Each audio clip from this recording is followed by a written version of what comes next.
Vous cherchez un petit PC gamer à 500 € pour faire du gaming car vous êtes un gamer qui aime faire du gaming?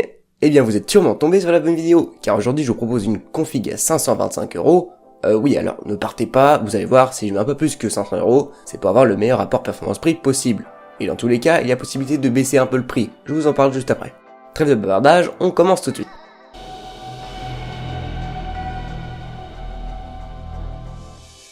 Le processeur. Alors, souvent on a tendance à se dire, on va mettre un petit pros parce qu'on n'a pas le budget, mais une grosse carte graphique pour un max de perf.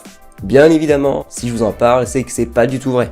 Car si vous mettez une RTX 2080 avec un i3 à 6100, bah, adieu les FPS. Le processeur peut en effet brider les performances du GPU. C'est pour ça qu'il faut toujours avoir une config équilibrée au niveau CPU-GPU. J'ai donc pris un Ryzen de seconde génération, à savoir le R3 2200G.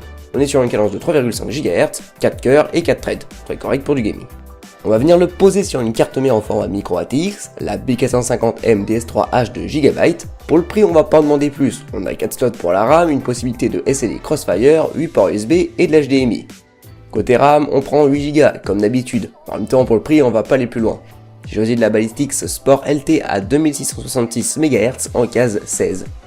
On passe directement au stockage et c'est là qu'on va pouvoir gagner un peu de budget. J'ai choisi de directement prendre un SSD de 240 Go, qui sera très bien pour débuter avec quelques jeux et le système d'exploitation, mais si vous le souhaitez, vous pouvez pour le même prix prendre un HDD de 1 Tera, qui sera certes moins performant, mais qui aura beaucoup plus de stockage. Et sinon, si vous souhaitez ne pas trop dépasser les 500 €, vous pouvez également prendre le même modèle de SSD, mais à 120 Go, à vous de choisir. Pour le modèle, le Crucial BX500 est vraiment au top, soit en 120 Go ou en 240 dans notre cas.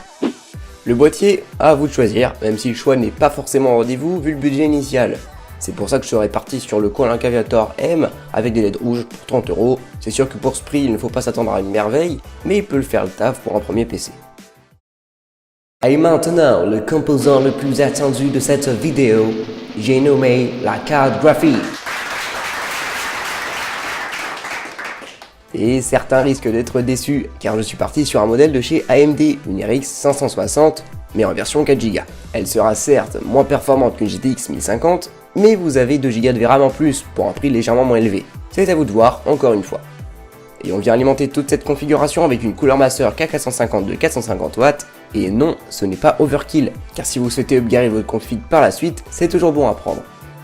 Voilà, c'est la fin de cette vidéo et j'espère vraiment qu'elle vous a plu, et si c'est le cas, vous savez quoi faire. Sur ce, je vous dis à plus dans une prochaine vidéo.